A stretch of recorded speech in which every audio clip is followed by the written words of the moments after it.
আসলে মানুষ বলার আগে আমরা দুইজন বলি যে দুইজন দুইজনকে স্যার সম্পূর্ণ মানে আমরা দুজন একসাথে একটা কাজ করলে সেটা হিট হবে, হিট। হ্যাঁ, ঝগড়া ঝামেলা তো সবসময় হয়, বিশেষ করে ও মানে ধরেন কিছু বলার আগেই রাগ হয়ে যায়। ওকে কিছু বলতে মানে কি বলবেন, আপনি একটা বলছেন ও 10টা শোনাবে, তারপরে ঘন্টা খানিক পরে এসে পায়ে ধরে এসে বসে থাকবে। আর কাজ হয়েছে এইটা যে জায়গা ভুল হয়ে গেছে, ভুল হয়ে গেছে। লেখা আছে আমার ভালোবাসা, আমার ভালো লাগা, আমার মন ভালো রাখার ডিব্বা, আমার প্রাণপ্রিয় স্ত্রী, ভালোবাসা নিও। আর এখানে হচ্ছে টাকাটা ভরে দেয় এরকম করে।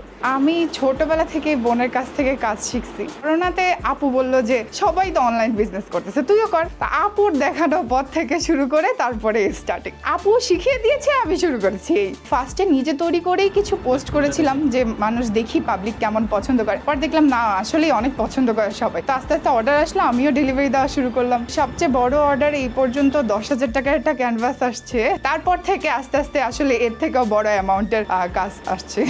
ভিন্ন ধরনের বলতে আমার সবচেয়ে বেশি ভালো লাগে গ্লাস পেন্ট। ওটা দেখলেই কেন যেন যখন করি পানিগুলো পরে আস্তে আস্তে শুকায়, ওই গাছগুলো দেখতেই ভালো লাগে, অন্যরকম লাগে। ক্রাফটিংয়ে সবার ফার্স্টে আমি ঈদ কার্ড দিয়ে শুরু করেছিলাম। এগুলো আসলে সবার এত পছন্দের, মানে এই ইয়াং জেনারেশনের জন্য সবচেয়ে ভালো একটা জিনিস। মানে আমি আমার 2 ঈদে প্রচুর পরিমাণে সেল করি সবচেয়ে বেশি ঈদ কার্ডগুলো। পেইন্টিং আব্বু একটুও সাপোর্টেড ছিল না, 1%ও না। আমি কাজ করতাম, আম্মু নিয়ে পরের দিন বলে ডাস্টবিনে ফেলে দিত। এইরকম হয়েছে আমার সাথে যে তারা একটুও হেল্প ছিল না, একমাত্র বোনের হেল্পে এই পর্যন্ত আসা। আমি আম্মুকে পরের দিন উঠে কান্নাকাটি করতাম, তখন তো ছোট ছিলাম, যে আম্মু জ্ঞান ফেলে দিস, জ্ঞান এরকম করছে। আম্মু বলতে এই ঘোড়ার ডিম করে পড়ালেখা নষ্ট করবি, পড়ালেখা কর, ভালো মতন কর। কিন্তু আসলে না, মানে লাইফে যে যেটা হতে চায় সেটাই করা উচিত। আমি তো সিএসসি 3rd ইয়ার পর্যন্ত করেছি, তারপরে শান্তামরিয়া হয়ে চলে গেলাম বিএফএতে ফাইন আর্টস করতে। তো এখন ফাইন আর্টস করতেছি। মানে আমার মনে হচ্ছে যে সিএসসি করার পরও ওইটা থেকে আত্মার তৃপ্তি আসে না। এগুলোতে যখন ওই যে তেলই বলতে জানেন কিছু, তেলই যে মেয়েকে গোসল করে বা ছেলেকে গোসল করে, তখন এইভাবে পানি ঢালে ডেকোরেশনের জন্য ইউজ করে সাইডে। হয় কি, মানে আমি ধরেন পাঠাইছি, এই কর্নারটা একটু ভেঙে যায়, ডেলিভারি ম্যানরা ভেঙে ফেলে। তো এর জন্য আমি এরপর থেকে আর পাঠানো বন্ধ করে দিয়েছি। ডেলিভারি ম্যানদের পার্সোনাল ডেলিভারি ম্যান না তো পাঠাও দিয়ে পাঠাই। যখন আমি 17 সালে শুরু করলাম, 1 বছর আলহামদুলিল্লাহ খুবই কাজের প্রেশার ছিল।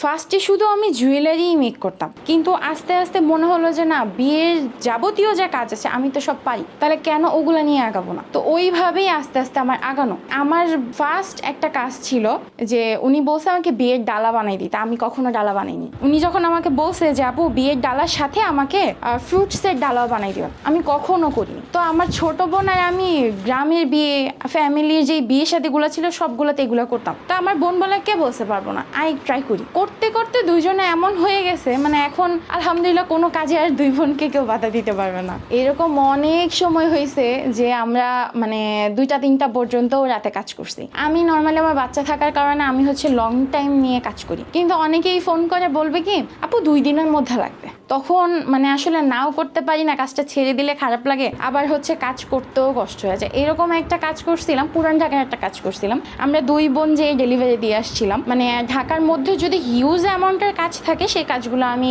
নিজে যেয়ে দিয়ে আসি। তো আমি আমার বোন গেছি, যাওয়ার পর ওখানে দেওয়ার পর ওনারা মানে আসলে আমরা ছোট উদ্যোক্তা, বাট আমরা তো নিজেরাই কাজ করে এত দূর আসছি। আমাদের কিন্তু কেউ বলেন যে বুস্ট করে বা কেউ প্রমোট করে আমাদের আগায়নি। তো ওনারা হচ্ছে এমন অ্যাটিটিউড করলো, আমরা যাওয়ার পর মনে হলো যে আমরা মনে হয় অনেক সস্তা টাইপের কাজ করি। ওনাদের বিহেভিয়ার এত খারাপ ছিল, মনে হয় আমরা লো কোয়ালিটির মানুষটা। কিন্তু সত্যি বলতে আমি যে কাজ করি, আমার কাজের মানে 3 ভাগের 1 ভাগ মনে হয় আমার হাজবেন্ডকে আমি দিই না, সম্পূর্ণ আমি নিজে আমার বিলাসিতা বলেন, বাচ্চার কাজে বলেন, ঘুরতে যাওয়া বলেন, এগুলোতে আমি ব্যয় করি। তো ওনারা ভাবে কি মনে হয় আমরা কাজ করে খাই, তার মানে আমরা হচ্ছে একদম লো কোয়ালিটির মানুষজন। মাঝে মাঝে এমন মানুষের পাল্লায় পড়তে হয় যে খুবই লজ্জা লাগে যে আসলে কাজ করে খাওয়া কি ভুল।